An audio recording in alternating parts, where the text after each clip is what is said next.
ओम शांति। 1-4-22 की मुरली है। आज बाबा के मधुर महावाक्य सुनेंगे।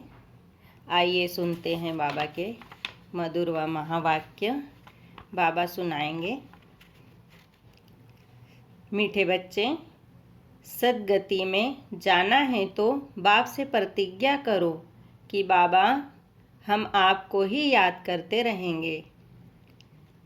प्रश्न में कहा बाबा ने, किस पुरुषार्थ के आधार पर सतयुगी जन्म सिद्ध अधिकार प्राप्त होता है? फिर उत्तर में कहा, अभी पूरा बेगर बनने का पुरुषार्थ करो। पुरानी दुनिया से ममत्व मिटाकर जब पूरे बेगर बनेंगे तब ही सतयुगी जन्म सिद्ध अधिकार प्राप्त होगा। फिर बाबा कहते हैं मीठे बच्चे, अब ट्रस्टी बनो। पुरानी कीचड़ पट्टी जो कुछ है सब ट्रांसफ़र करो। बाप और वर्षे को याद करो तो तुम स्वर्ग में आ जाएंगे। विनाश सामने खड़ा है, इसीलिए अब पुरानी बैगेज समेट लो। गीत चला, भोलेनाथ से निराला कोई नहीं। ओम शांति। फिर बाबा कहते हैं, तुम तो स्टूडेंट ऊंच नॉलेजफुल बाप बच्चों को पढ़ाते हैं तो नोट्स ज़रूर लेने चाहिए, क्योंकि फिर रिवाइज करना होता, औरों को समझाने में भी सहज होता है। नहीं तो माया ऐसी है जो बहुत पॉइंट्स भुला देती है। इस समय तुम बच्चों की लड़ाई है माया रावण के साथ। किसके साथ लड़ाई है? माया रावण के साथ। जितना तुम शिव बाबा को याद करेंगे उतना माया भुलाने की कोशिश करेगी। ज्ञान की पॉइंट भी भुलाने की कोशिश करेगी। कभी कभी बहुत अच्छी पॉइंट्स याद आएगी, फिर वहाँ गुम हो जाएगी, क्योंकि यह ज्ञान है ना नया। बाप कहते हैं, कल्प पहले भी यह ज्ञान तुम ब्राह्मणों को दिया था। ब्राह्मणों को ही अपना बनाते हैं। ब्रह्मा के मुख द्वारा यह बातें कोई गीता में लिखी हुई नहीं है। शास्त्र तो पीछे बनते हैं। जब धर्म स्थापन करते हैं उस समय सब शास्त्र नहीं पढ़ते। बच्चों को समझाया है, पहले पहले है ज्ञान, पीछे है भक्ति। पहले तो सतो प्रधान, फिर सतो रजो तमो में आते हैं। तो मनुष्य जब रजो में आते हैं तब भक्ति शुरू होती है। सतो प्रधान समय भक्ति होती नहीं। भक्ति मार्ग की ड्रामा में नूंद है। यह शास्त्र आदि भी भक्ति मार्ग के काम आते हैं। फिर बाबा कहते हैं, तुम यह जो ज्ञान और योग आदि के किताब बनाते हो, यह फिर से पढ़कर रिफ्रेश होने के लिए बाकी टीचर के सिवाय तो कोई समझ नहीं सकेंगे। गीता का टीचर ही है श्रीमद् भगवान। वह है विश्व का रचयिता। स्वर्ग रचते हैं, जबकि वह सबका बाप है, तो जरूर बाप से वर्षा स्वर्ग की बादशाही मिलनी चाहिए। सतयुग में है देवी देवताओं का राज्य। अभी तुम हो संगम योगी ब्राह्मण। विष्णु के चित्र में 4 वर्ण दिखाते हैं ना। देवता, क्षत्रिय, वैश्य, शूद्र। 5वां वर्ण है ब्राह्मणों का, लेकिन उन्हों को यह बिल्कुल पता नहीं है। ऊंचे ते ऊंचा है ब्राह्मण वर्ण। ऊंचे ते ऊंच परम पिता परमात्मा को भी भूल गए हैं। फिर बाबा कहते हैं, वह शिव है ब्रह्मा विष्णु शंकर का रचयिता। त्रिमूर्ति ब्रह्मा कह देते हैं, परंतु इसका तो अर्थ ही नहीं निकलता। अगर ब्रह्मा विष्णु शंकर तीनों भाई है तो इन्हों का बाप चाहिए तो ब्राह्मण, देवी देवता और क्षत्रिय। तीनों धर्म का रचयिता है वह निराकार बाप, जिसको गीता का भगवान कहा जाता है।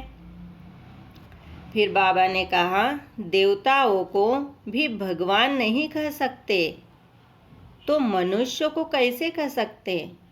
ऊंचे ते ऊंचे शिव बाबा, फिर सूक्ष्म वतन वासी ब्रह्मा विष्णु शंकर, फिर इस वतन में पहले पहले है श्री कृष्ण। पहले पहले शिव जयंती गाई जाती है। त्रिमूर्ति जयंती कहाँ दिखाते नहीं, क्योंकि तीनों को जन्म कौन देते हैं यह कोई को पता नहीं है। यह बाप ही आकर बतलाते हैं। ऊंचे ते ऊंच वह है विश्व का मालिक, नई दुनिया का रचयिता। स्वर्ग में यह लक्ष्मी नारायण राज्य करते हैं। सूक्ष्म वतन में तो राजधानी का प्रश्न ही नहीं। यहाँ जो पूज्य बनते हैं उन्हों को ही पुजारी बनना है। देवता क्षत्रिय अब फिर ब्राह्मण बने हैं। यह वर्ण भारत के ही है और कोई इन वर्णों में नहीं आ सकते। इन 5 वर्णों में सिर्फ तुम चक्र लगाते हो। 84 जन्म भी तुमको पूरे लेने पड़ते हैं। फिर बाबा कहते हैं, तुम जानते हो बरोबर हम भारतवासी जो देवी देवता धर्म वाले हैं वही 84 जन्म लेंगे। यह ज्ञान का तीसरा नेत्र सिर्फ तुम ब्राह्मणों का ही खुलता है। फिर यह ज्ञान ही प्रायलोप हो जाता है। फिर गीता शास्त्र कहाँ से आया।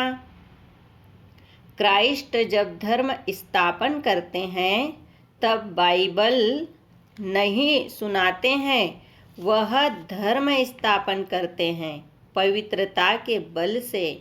बाइबल आदि तो बाद में बनते हैं। जब उनकी वृद्धि होती है तब चर्च आदि बनाते हैं। वैसे ही आधा कल्प के बाद भक्ति मार्ग शुरू होता है।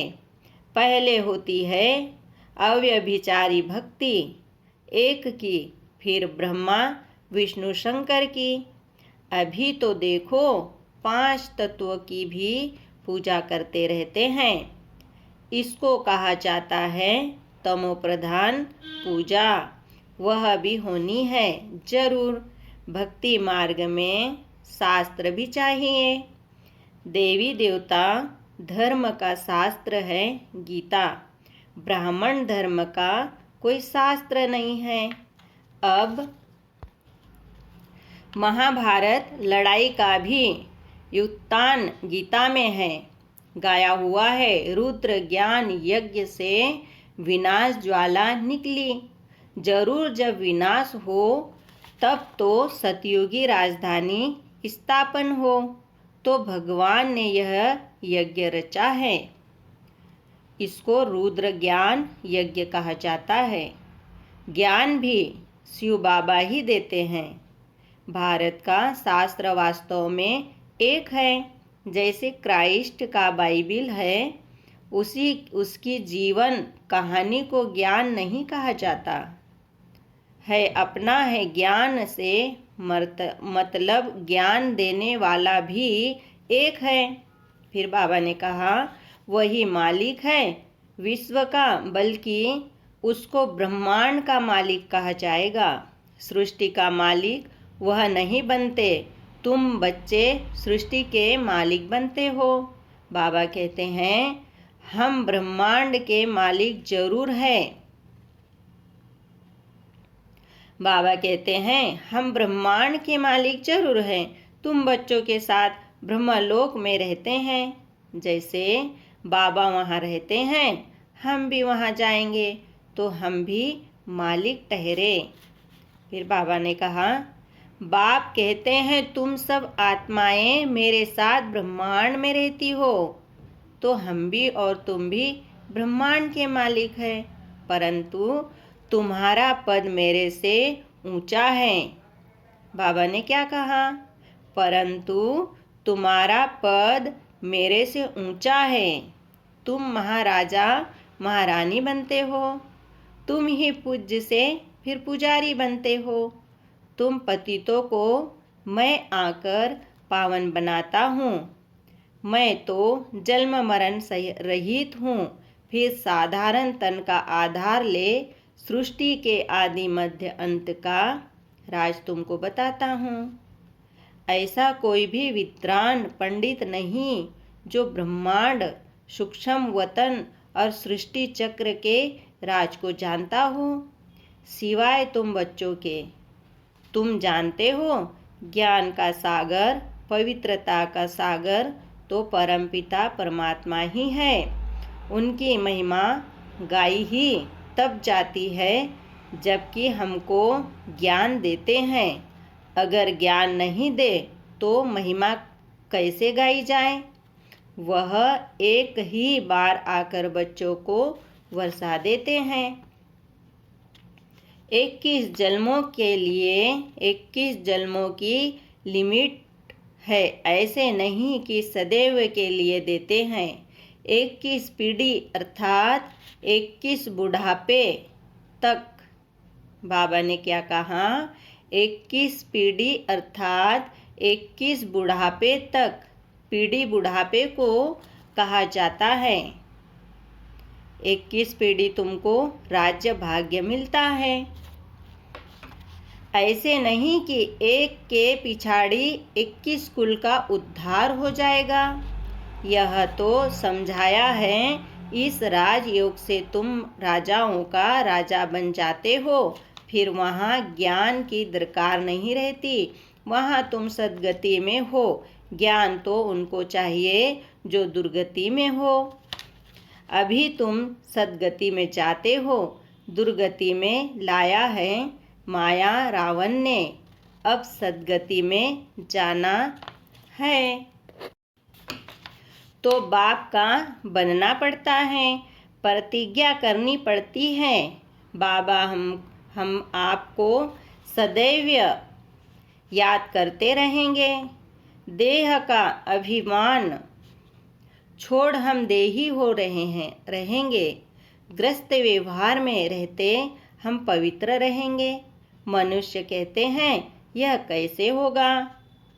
अरे बाप कहते हैं इस अंतिम जन्म में पवित्र बन मेरे साथ योग लगाओ तो जरूर तुम्हारे विकर्म विनाश होंगे और चक्र को याद करेंगे तो तुम चक्रवर्ती राजा बनेंगे। बाबा ने कहा तुम चक्रवर्ती राजा बनेंगे, बाप से जरूर स्वर्ग का वर्षा मिलेगा। डीटी वर्ल्ड सावरंटी तुम्हारा जन्म सिद्ध अधिकार है, सो पा रहे हो। फिर जितना हो प्रतिज्ञा करते और बाप के साथ मददगार बनते हैं। यह तो तुम जानते हो। विनाश सामने खड़ा है। बाबा ने क्या कहा? विनाश सामने खड़ा है। नेचुरल कैलेमिटीज भी आई, इसीलिए बाबा कहते हैं अपने पुराने बैगेज आदि सब ट्रांसफ़र कर दो, तुम ट्रस्टी बन जाओ। बाबा ने कहा तुम ट्रस्टी बन जाओ। बाबा शराफ भी है,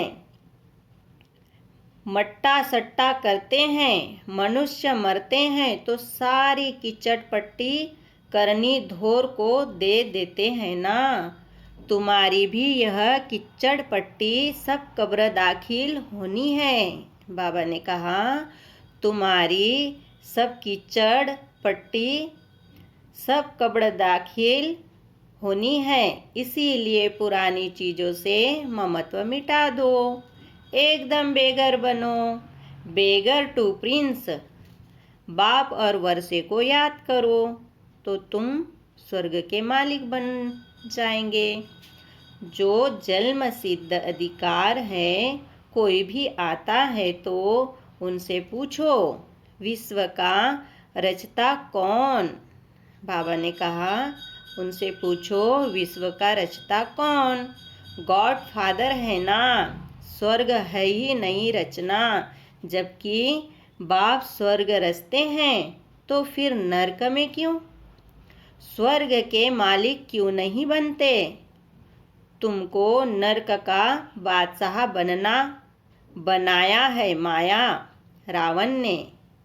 तुमको नरक का बादशाह बनाया है माया, रावण ने। बाप तो स्वर्ग का बादशाह बनाने वाला है। रावण दुखी बनाते हैं, तब रावण से तंग होकर उनको जलाने की कोशिश करते हैं, परंतु रावण जलता ही नहीं। मनुष्य समझते नहीं है कि रावण क्या चीज है। कहते हैं 3000 वर्ष बिफोर क्राइस्ट गीता सुनाई, परंतु उस समय कौन सी नेशनलिटी थी, वह समझाना चाहिए ना।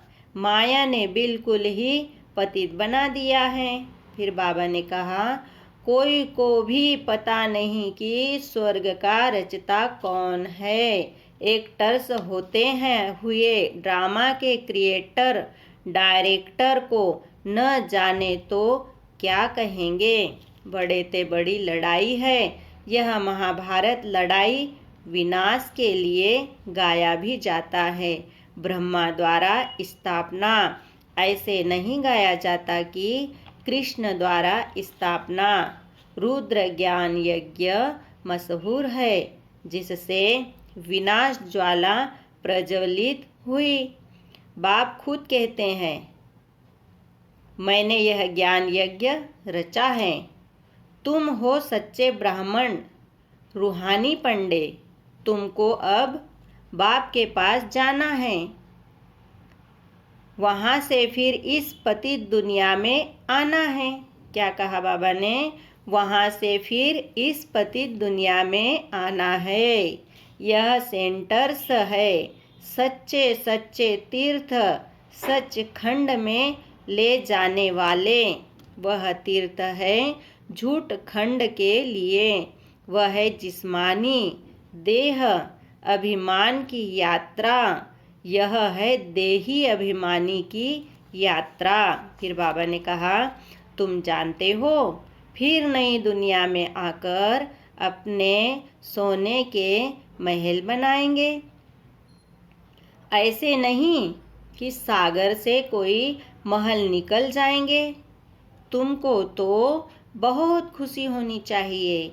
जैसे पढ़ाई में ख्याल रहता है कि बैरिस्टर बनूंगा, यह करूंगा। तुमको भी आना चाहिए कि स्वर्ग में ऐसे ऐसे महल बनाएंगे।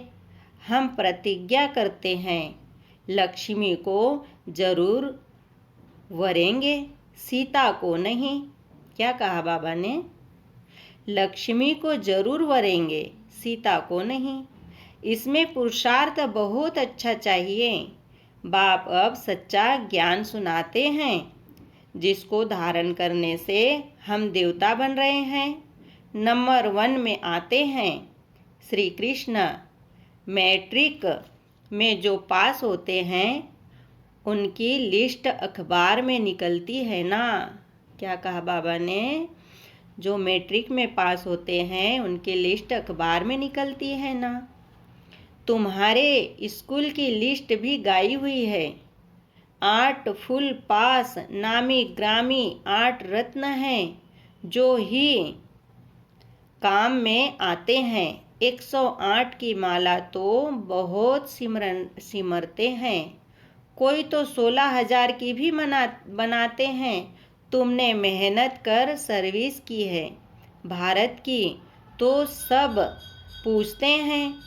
एक है भगत माला, दूसरी है रुद्र माला। अभी तुम जानते हो श्रीमद् भगवत गीता है माता और पिता है शिव।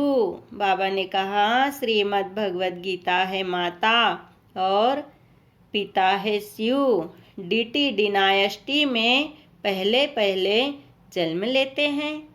श्री कृष्ण जरूर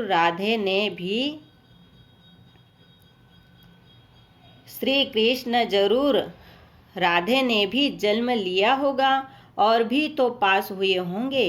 परमपिता परमात्मा से बेमुख होने कारण सारी दुनिया निधन की हो गई है। आपस में सब लड़ते झगड़ते रहते हैं। कोई धनी धोनी नहीं है। अब तुम्हें सबको बाप का परिचय देना है।